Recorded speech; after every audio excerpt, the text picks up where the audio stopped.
우리 같이 오늘 볼 말씀은 시편 107편입니다.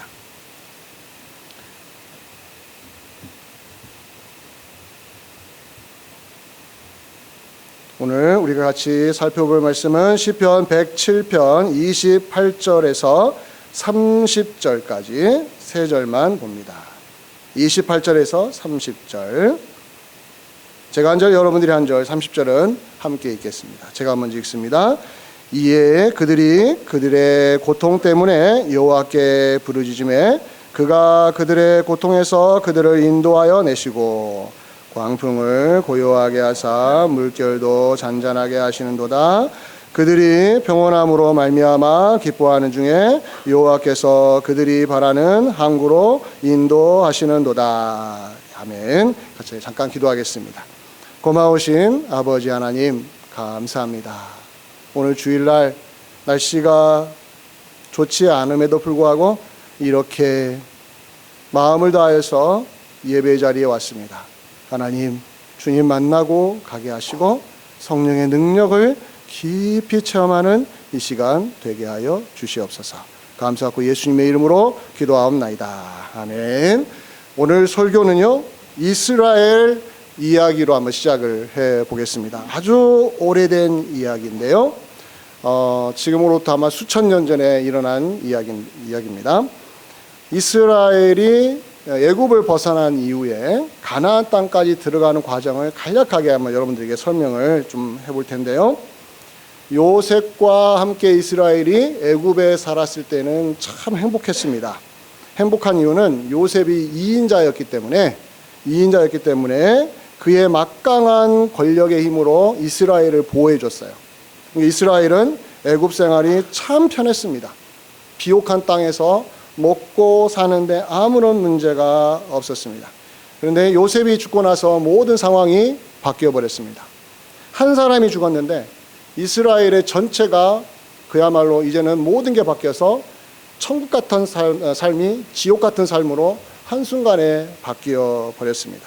마치 부모 잃은 고아가 갈 데 없어서 세상 풍파에 이리 휘둘리고 저리 휘둘리는 것처럼 이스라엘이 요셉이 죽고 나서 아무도 보호해주지 않은 상태로 박해와 고통 속에서 하루하루를 보냈습니다. 이스라엘이 할 수 있었던 것은 하나님 앞에 하소연하는 것뿐이었어요. 하나님 살려달라고, 하나님 살려달라고, 더 이상 버틸 수가 없다고 이렇게 기도하는 세월을 보내다가 어느 시점이 되니 하나님이 그 기도를 들어주셔서 모세라는 불세출의 영웅을 사용하셔서 이스라엘을 애굽에서 건져 주십니다. 이제 그들이 가야 될 곳은 가나안 땅인데 그들 눈앞에 무엇이 가로막혀 있었습니까? 홍해바다라는 어마어마한 장벽을 만나고 말았습니다. 그 앞에서 또 망연자실했습니다. 어떻게 이걸 이겨나갈 수 있을까? 근데 하나님이 또 모세를 통하여 놀라운 일을 하셨는데 바다 한가운데가 육지처럼 되어서 육지처럼 거기를 그 바다 한가운데를 지나가는 경험을 했습니다. 자, 이제는 홍해바다도 건넜습니다. 그러면은 가나안 땅으로 바로 직행하면 되는데 광야에서 무려 몇 년을 살았습니까? 40년의 세월을 보낼 수밖에 없었습니다. 그렇게 흔하던 물이 다 없어지고 이제는 어디서 물을 구해야 되나라는 그런 한탄 속에서 하루를 보냈고 애굽에서는 먹을 것이 너무 풍성했습니다. 비록 노예로 살았지만 먹는 걱정은 안 했는데 광야에 들어가니까 매일매일 먹는 걸 걱정하는 거예요. 오늘 먹을 거 먹고 나면 내일은 없을 텐데 어떻게 해야 되나. 바로 그때 하나님이 그 모든 상황 속에서 반석, 바위에서 물을 주시고 하늘에서 만나를 주시는 엄청난 은혜를 베풀어 주셨습니다. 그렇게 40년을 무사히 보내고 나서 그들은 어디로 들어갔습니까? 가나안 땅에 딱 들어갔습니다. 젖과 꿀이 흐르는 땅에 들어갔단 말이에요. 자, 그런데 이런 짤막한 이스라엘 역사를 제가 여러분들에게 말씀을 드렸는데 여기에서 여러분들이 놓치지 말아야 될 중요한 게 있습니다. 이스라엘이 어떤 경험을 했느냐? 홍해를 만났다, 광야를 만났다. 이것보다 더 중요한 것은 그들에게 있어서 가장 중요한 한 가지를 꼽으란다면 하나님이 처음부터 마지막까지 인도하셨다라는 거예요. 이스라엘이 애굽을 벗어나서 가나안 땅까지 가는 동안 하나님의 인도하심을 벗어나 본 적이 없었다는 겁니다. 홍해 앞에서도 하나님이 인도하셨고요. 광야 40년 내내 하나님이 이스라엘을 인도하셨으니 이스라엘이 출애굽 이후에 가나안 땅까지 가면서 내내 확인했던 건 누구의 인도하시며 하나님이 우리를 이끌어 가시는구나. 모세가 이끌어 가는 줄 알았더니 하나님이 이끌어 가시는구나 하는 것을 체험을 했다는 거예요.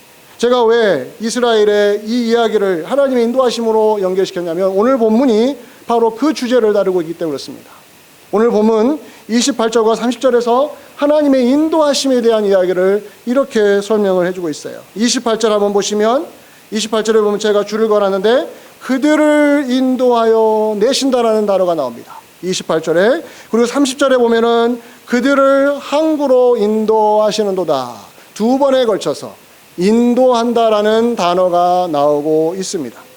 자, 여러분과 제가 예수 믿는 자로서 가장 큰 축복이 뭐냐? 여러분들은 무엇으로 확인하십니까? 예, 하나가 있습니다. 하나님이 내 인생을 책임지신다는 거예요. 하나님이 나를 구원하셔놓고 광야에 버려둔다거나 버려진 고아처럼 내버려 두시는 것이 아니라 내 인생을 책임지신다는 거예요. 그걸 우리는 어떤 단어를 쓰냐면 인도하신다라는 거예요. 인도하신다. 어떤 환경이나 어떠한 처지든지 관계없습니다. 여러분들의 삶이 나는 왜 이런 환경에 살까? 나는 왜 이런 처지에 매일매일 허덕이며 살까? 라고 할지라도 우리 그리스도인들끼리 서로 비교하지 않습니까? 저 사람은 참 신앙생활 편하게 하는데 왜 나는 이렇게 불편하게 하지? 아니요. 그런 환경과 처지와 상관없이 하나님의 인도하심은 모든 그리스도인에게 허락된 축복이라는 거예요. 이걸 여러분들이 먼저 붙들고 가셔야 됩니다. 나는 저 사람보다 덜 인도함 받는가?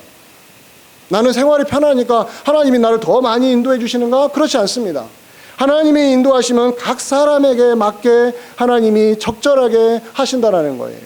따라서 여러분과 제가 오늘 이 시편 107편 28절과 30절을 속에서 하나님의 인도하심을 경험해야 되는데 두 가지로 경험을 우리가 확인할 수가 있습니다. 꼭 기억하십시오. 두 가지가 있습니다. 첫 번째, 우리가 고통 가운데 있을 때 하나님의 인도하심을 경험합니다.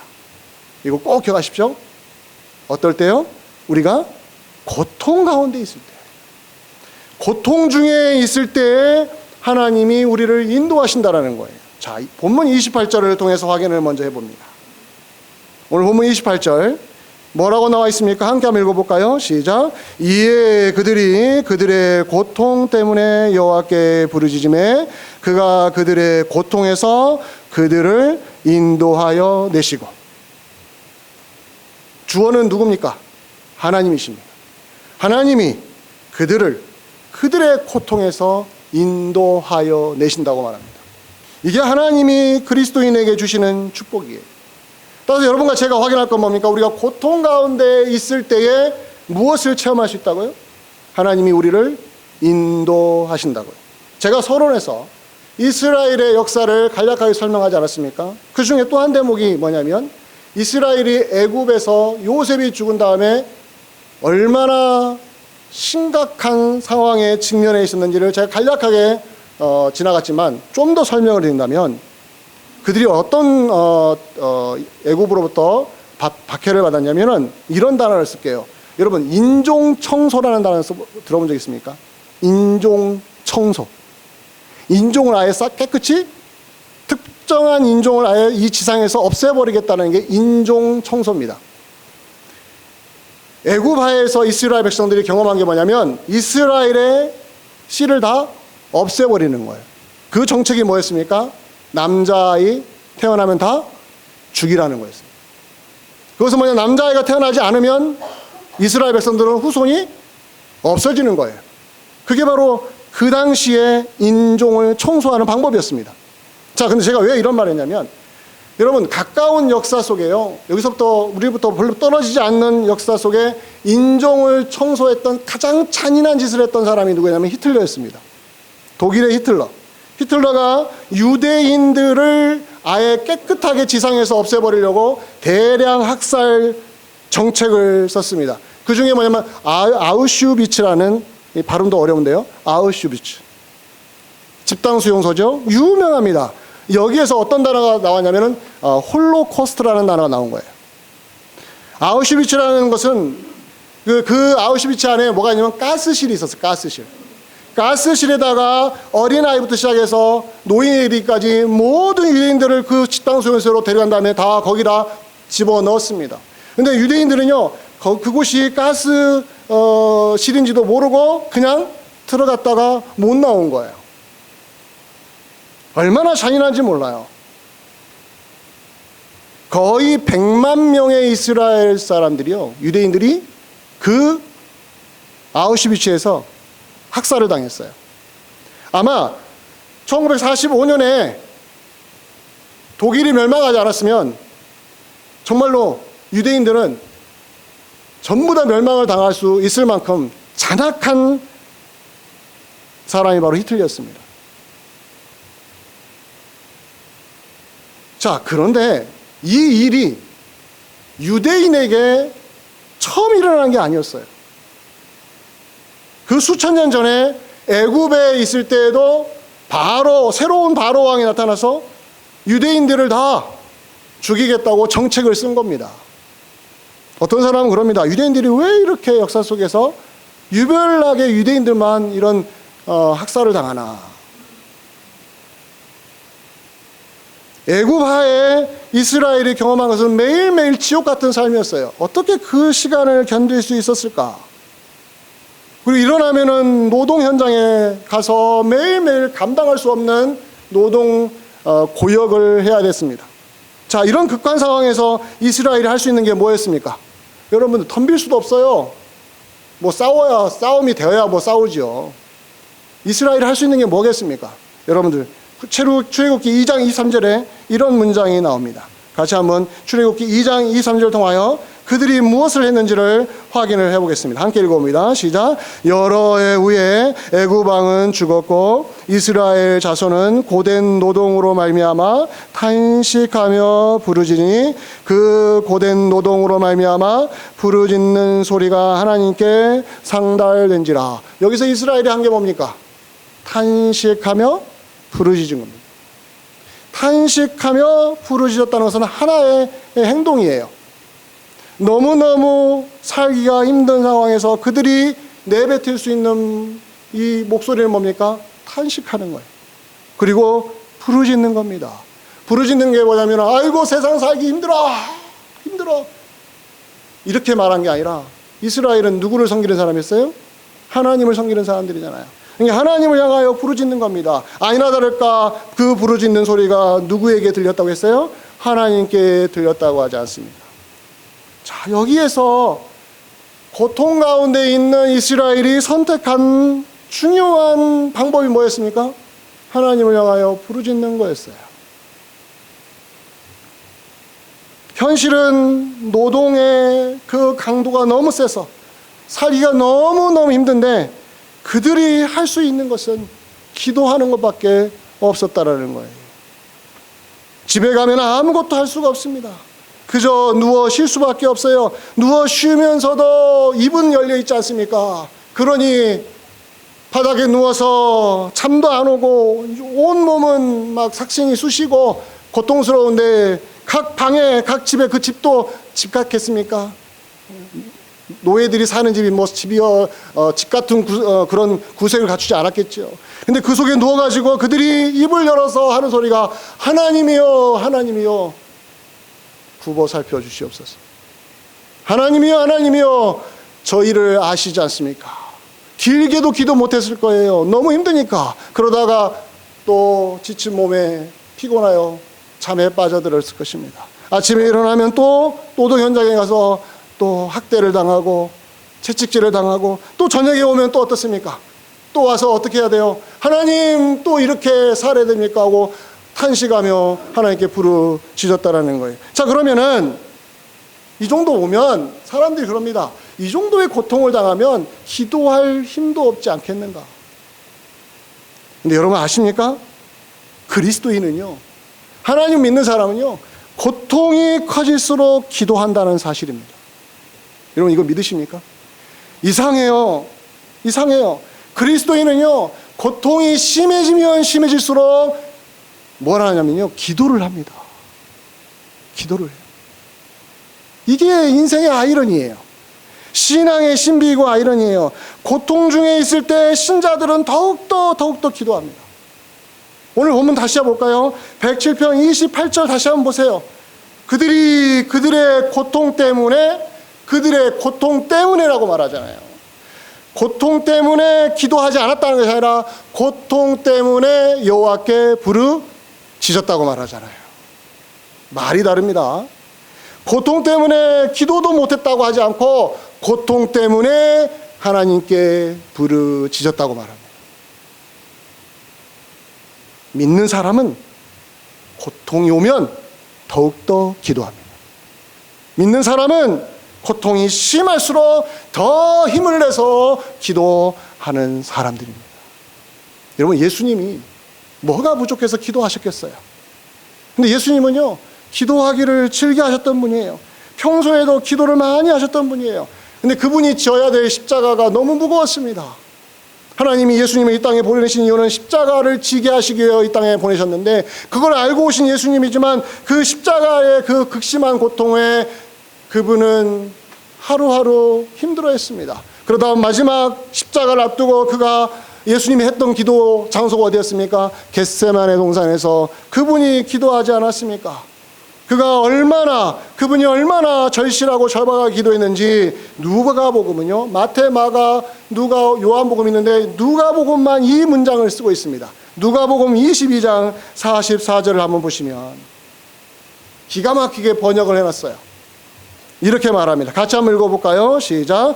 예수께서 힘쓰고 애써 더욱 간절히 기도하시니 땀이 땅에 떨어지는 핏방울 같이 되더라. 영어 번역과 비교해보면 한국말 번역이 훨씬 더 디테일하게 절묘하게 번역되어 있는 걸 확인할 수 있습니다. 영어 성경은 단순히 더욱 간절하게 기도했다고 표현했지만 우리말 성경에는요, 힘쓰고 애쓰고 더욱 간절이라는 무려 4개의 부사를 써가면서 예수님의 기도하는 자세, 마음이 어떠했는지를 아주 절묘하게 묘사하고 있습니다. 자, 예수님은 지금 무엇을 앞두고 있다고요? 십자가라는 가장 극심한 고통을 앞에 두고 예수님이 선택한 건 뭐였습니까? 기도하는 거였습니다. 기도하면서 그 기도하는 예수님의 태도가 뭐였습니까? 절망 가운데 탄식하면서 아이고 아무것도 모르겠다, 그냥 될 대로 되라, 이렇게 기도하지 않았어요. 더욱 간절하게, 더욱 힘써서 애써서 기도하셨다라고 말하는데, 그 다음 내용을 보십시오. 땀이 땅에 떨어지는데 뭐 같이 되었다고요? 핏방울 같이 되었다고 말합니다. 핏방울 같이. 은유적인 표현이에요. 땀이 핏방울이 되온 것이 아닙니다. 예, 땀은 땀이에요. 땀이 핏방울처럼 보였다라는 거예요. 이걸 가지고 물이 포도주 된 것처럼 땀이 핏방울이 피가 되었다라고 해석하면 안 됩니다. 이것은 그만큼 땀이 진하게 흘러나왔다는 거예요. 그런데 그 색깔을 보니까 빨간색이었던 것이죠. 그래서 핏방울같이 되었다라고 묘사를 하는 것입니다. 얼마나 진액을 쏟아냈으면 땀이 핏방울처럼 보였을까? 무엇이 예수님으로 하여금 이렇게까지 기도하게 하셨는가? 고통이었습니다. 고통. 다른 것이 아니었어요. 고통 가운데 있을 때 예수님이 하실 수 있었던 것은 기도하는데, 그 기도가 모든 진액을 다 쏟아내면서 했다라는 거예요.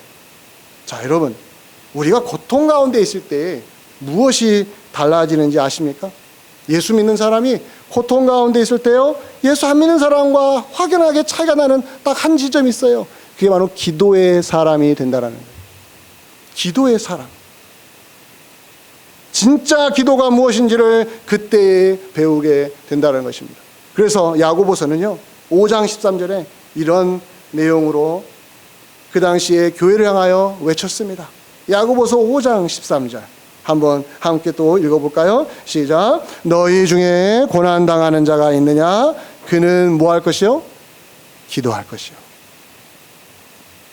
고난당하는 사람이 있습니까? 위로를 해줘야 되잖아요. 근데 뭐라고 합니까? 기도할 것이요. 기도하세요. 고통당하고 있는데 고통당하는 사람에게 야고보가 던지는 위로의 메시지는 기도하십시오. 아마 우리가 이런 소리 들었으면 짜증냈을 거예요. 나 죽겠는데 무슨 기도하라고 나 가르쳐? 이렇게 비아냥거리지 않았습니다. 우리는 그럴 시간이 없어요. 고통 가운데 있으면 기도할 수밖에 없습니다. 기도하지 않고는 못 견디거든요. 고난당하는 그리스도인에게 진짜 필요한 것. 여러분, 고난을 겪으면 마음의 상처가 심해지고요. 몸은 지치게 되고 고통이 매일매일 마음을 찌릅니다. 그런데도 불구하고 기도할 수 있는 힘만은 남아있어요. 이렇게까지 고통을 겪는데 무슨 기도냐라는 말을 하는 사람도 있지만 그렇지 않습니다. 정말 실제적으로 고통 중에 있으면 그리스도인에게 남는 한 가지 유일한 무기는 기도밖에 없다는 것을 우리는 또 확인하고 또 확인해야 돼요. 다시 한번 오늘 본문 107편 28절로 돌아가서 그 본문을 한번 여러분 머릿속에 그려보시길 바랍니다. 이에 그들이 그들의 고통 때문에 여호와께 부르짖음에 그가 그들의 고통에서 그들을 인도하여 내시고. 자, 그러면 잘 보십시오. 그리스도인에게 고통이 찾아왔어요. 고통이 찾아왔을 때 뭐 했습니까? 기도했습니다. 기도했더니 그것을 가지고 하나님이 인도하셨다고 말합니다. 자, 그렇다면 고통을 겪고 있는 그리스도인에게 무조건 인도하심이 있는 것이 아니라 고통 가운데 있을 때 뭐하는 그리스도인에게 인도하심이 있다는 거예요? 기도하는 그리스도인에게 인도하심이 있다는 거예요. 이 차이를 여러분들 기억하셔야 돼요. 고통 중에 있으면 무조건 하나님이 인도하시는구나. 그렇지 않습니다. 고통 중에 있을 때 기도하지 않는 성도님들은요, 하나님이 인도하셔도 이게 하나님의 인도인지 몰라요. 내가 행운인가 보다. 시간이 흘러서 이렇게 됐는가 보다. 엉뚱한 데서 원인을 찾습니다. 기도하지 않았으니까. 그런데 고통 가운데 있을 때 기도하잖아요. 기도하고 그 문제를 끝까지 붙들고 기도하잖아요. 그래서 문제가 풀렸어요. 그러면 당연히 어디서 원인을 찾습니까? 기도했더니 하나님이 이렇게 해결하시구나. 제가 그 단어 또 쓸게요. 빼박. 네. 누구도 부인할 수 없는. 고통 가운데 있을 때 왜 신앙이들이 기도해야 되느냐? 기도하는 신앙이어야만, 기도하는 사람이어야만 그 문제가 해결되었을 때 누구의 인도하심을 인정해요? 하나님의 인도하심을 인정할 수 있어요. 그래서 고통 가운데 있었던 A와 B라는 그리스도인이, A는 기도하지 않고 B라는 그리스도인은 기도했는데 두 사람이 똑같이 문제 해결받고 나서 반응하는 게 다른 이유가 그렇습니다. 기도한 그리스도인은요 100% 입으로 나옵니다. 하나님이 인도하셨어. 근데 기도하지 않고 고통 가운데 있다가 1년이 지났더니 해결됐어. 뭐라고 하는지 아십니까? 나는 참 운이 좋은 사람이야. 시간이 약이야. 하나님을 믿는 사람이, 기도하는 사람이 어떻게 그런 말을 할 수 있습니까? 그런 말 한다는 건 자기 스스로 뭐 하는 사람이에요? 나는 기도하지 않고 살았다는 것밖에 안 되는 거예요. 이건 창피한 일입니다. 부끄러운 거예요. 고통 가운데 있을 때 더 기도해야만 우리는 그 기도하는 가운데 하나님이 정말로 이렇게 저렇게 인도하시는구나 것을 확인하면서 결론에 갔을 때는 뭐합니까? 이게 신앙의 신비구나. 이게 신앙생활의 묘미구나. 그러니 다음에 또 고통의 시간이 오면 어떻습니까? 두 번 돌아볼 것도 없어요. 두 번 생각할 것도 없어요. 바로 어디로 들어갑니까? 기도하는 시간으로 들어가 버리는 거예요. 왜? 알거든요. 경험을 해보니까 알거든요. 고통을 아무리 겪어도 기도하지 않는 성도에게는 없는 놀라운 비밀이 고통 가운데 기도하는 성도에게는 있다는 사실을 우리가 기억하고, 하나님의 인도하심이 고통 가운데 있을 때 어떻게 역사하시는지를 무엇으로 확인하라고요? 고통 가운데 있을 때 하나님께 기도했더니 하나님이 내 인생을 인도하셨더라. 자, 여기까지 왔습니다. 근데 또 하나의 관문이 있어요. 우리 인생에는 고통의 시간만 있는 게 아니에요. 우리 인생에는요, 고통 다음에는 뭐가 있습니까? 기쁨의 시간이 있습니다. 오늘 본문에서도 그 이야기를 해주고 있는데요. 107편 30절을 한번 보시기 바랍니다.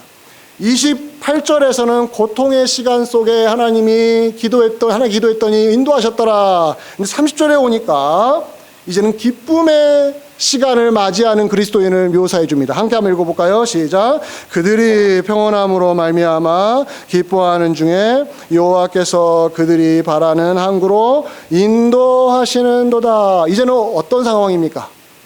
평온함 속에서 기쁨을 누리고 있는 상황입니다. 자, 그런데 이 기쁨이 어떻게 얻어졌습니까? 29절을 보셔야 돼요. 29절. 오늘 보면 29절에 보면은 이렇게 나와 있습니다. 광풍을 고요하게 하사 물결도 잔잔하게 하시는도다. 누가요? 여호와께 부르짖었더니 여호와께서 응답하셨는데 광풍, 인생의 광풍, 인생의 물결을 고요하게 잔잔하게 해 주셨다. 다음에 30절이 나옵니다. 인생의 광풍이 지나가고 인생의 파도가, 거친 파도가 잔잔해진 다음에 찾아오는 게 뭡니까? 평온함입니다. 안락함입니다. 안전함입니다. 즐거움이에요. 기쁨의 시간이에요. 여러분, 인생의 광풍이라는 게 얼마나 심한지 아시죠? 어떤 사람에게는 질병으로 찾아오고, 어떤 사람에게는 실직으로 찾아오고, 어떤 사람에게는 상실, 아내가 먼저 세상을 떠난다거나 남편이 먼저 세상을 떠난다거나 사랑하는 자식이 먼저 떠났을 때 그 상실감, 그리고 전쟁. 왜 우리나라는 이렇게 전쟁이 끊이지 않지? 내가 잘못 태어난 것인가? 전쟁이 늘 내 주변을 맴돌아요. 자연재앙이, 남들은 잘도 피해가는 자연재앙이 왜 나에게는 자꾸 불어닥칠까? 이게 바로 인생의 광풍들 아닙니까? 그러면 거친 파도가 몰아치면서 나를 집어삼킬 것처럼 달려들지 않습니까? 그런데 그때 하나님이 광풍을 고요하게 하시고요, 이 거친 파도를 잔잔하게 만드신단 말이에요. 그게 바로 기도의 응답이었습니다. 그런데 그 다음에 찾아오는 우리의 즐거움은 뭐냐면은 평온함이고 기쁨이라는 거예요. 자, 그러면 다 된 거 아닙니까? 여러분, 고통의 시간이 지났어요. 즐거운 시간이 왔어요. 행복한 시간을 보내요. 그러면 끝이 아닙니까? 이제 그걸 즐기면 되지 않겠습니까? 그런데 오늘 본문을 보면 그렇지 않아요. 진짜 이때에도 누구의 인도하심이 필요합니까? 하나님의 인도하심이 필요합니다. 의외로 많은 그리스도인들이 고통 가운데서 하나님이 인도하신 것에 대해서는 체험을 많이 하는데 기쁨 가운데에서 인도하신 하나님은 놓치고 살 때가 많아요. 왜 그러냐면요, 평온한 시간이 오니까, 안락한 시간이 오니까 이제는 안주해버립니다. 거기에 안주해버려요. 아, 이제 다 됐다. 이제는 쉬자. 이제는 쉬자. 열심히 일한 당신이요, 이제는 어떻게 하라고요? 여행 가라. 여행 가라. 그런 광고처럼, 아, 이제 그러고 너무 고생했으니까 쉬어. 근데 쉬다 보니까 누구의 인도하심을 잊어버렸어요? 하나님의 인도하심을 놓쳐버릴 수 있었다라는 거예요. 자, 다시 한번 107편 30절 한번 볼까요?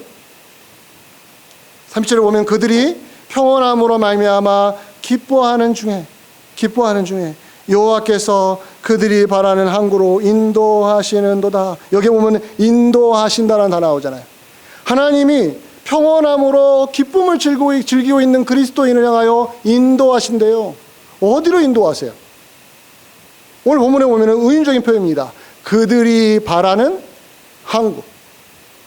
이 말은 뭐냐면 인생의 항해 속에서 예수 믿는 사람들이 도달해야 될 목적지가 있다는 거예요.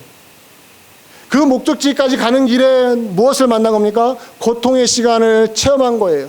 그 고통의 시간은 그 인생 중에 한 대목에 있었어요. 근데 그 고통을 이기고 나면 뭐가 찾아온다고요? 평온함이 찾아옵니다. 그 평온함도 목적지에 도달하기 위해서 필요한 하나님 주시는 선물이에요. 근데 거기에서 멈춰버린단 말이에요. 거기서 멈춰버리고 더 이상 앞으로 가지 않으려고 한단 말이죠. 이때에도 하나님의 인도하심이 필요한데 거기에서 멈춰버리고 목적 상실한 그리스도인이 되어버린 것입니다.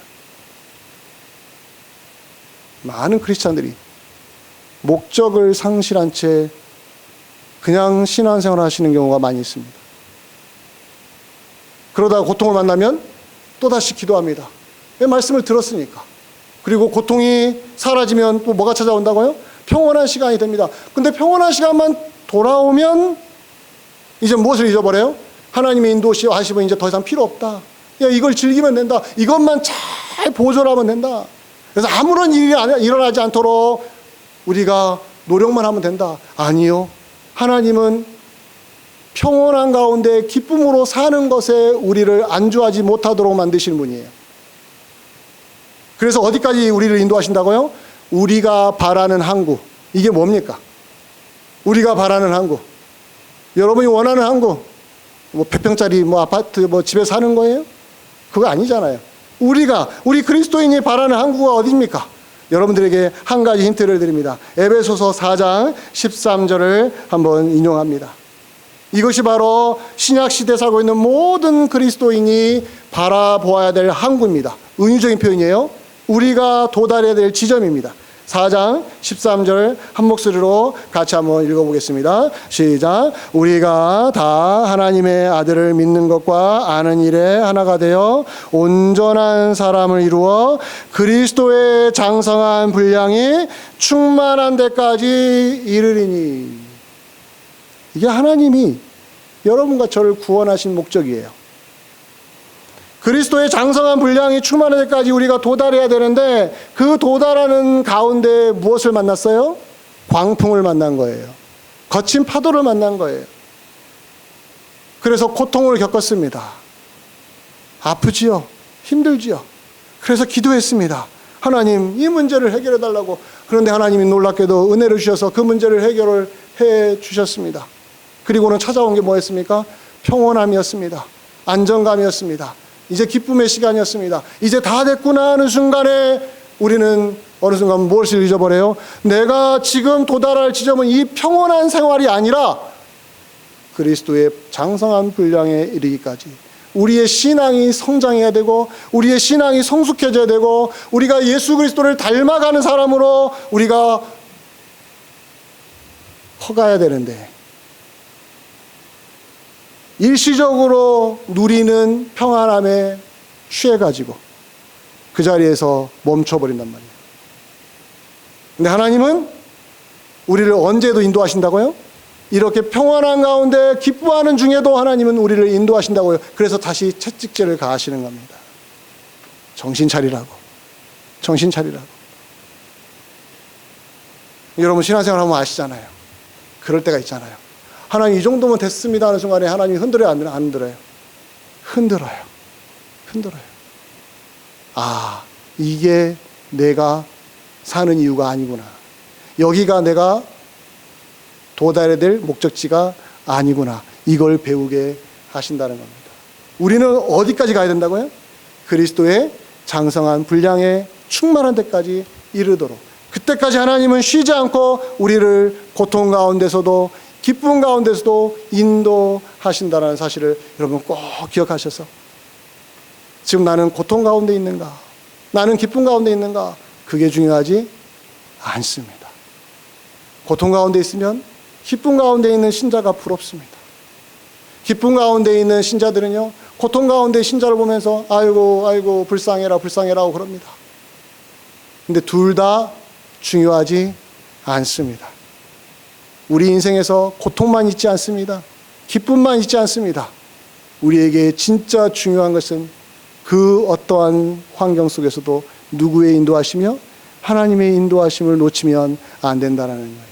하나님은 고통 가운데서도 우리를 인도하시고 기쁨 가운데 인도하시는데 우리가 도달할 지점은 늘 언제나 그리스도를 닮아가는 신앙인이 되는 것. 따라서 여러분과 저를 하나님이 구원하셨으니 지금도 하나님 우리를 이끌어 가실 것입니다. 그러면 기도 제목이 바뀌어야 되지 않겠습니까? 하나님, 내 인격이 누구를 닮아가라고요?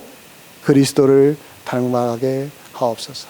예수 그리스도를 닮아가는 예수의 사람이 되게 하여 주시옵소서. 여기까지 나를 인도하여 주시옵소서. 그렇게 달려가다 보면 여러분 어느 시간 어느 때가 되면은 이 지상에서의 삶을 다 마감하는 날이 찾아올 때 어찌 후회가 없겠습니까? 그러나 그렇게 살아온 인생이 마지막 목숨이 끊어지는 순간에 누구를 바라보겠습니까?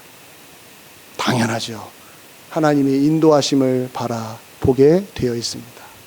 그 죽는 순간에도 누구의 인도하시며 하나님의 인도하심 앞에 자기를 맡기고 편안하게 주님을 영접하고 주님의 영접을 받으며 할렐루야 하면서 주님 앞에 갈 수 있지 않겠습니까? 이게 바로 우리 그리스도인의 삶의 전체적인 아우라예요. 이런 놀라운 하나님의 은혜를 우리가 받았으니 오늘도 힘을 내시고 이번 한 주간에도 승리하시고 하나님 인도하심을 더 절실하게 간절히 구하는 한 주를 보내시기를 주의 이름으로 간절히 축원드립니다. 기도하겠습니다. 고마우신 아버지 하나님, 하나님이 우리를 예수 그리스도의 피값으로 사셔서 구원하셨습니다. 우리가 살다 보니 고통의 시간도 있더라고요.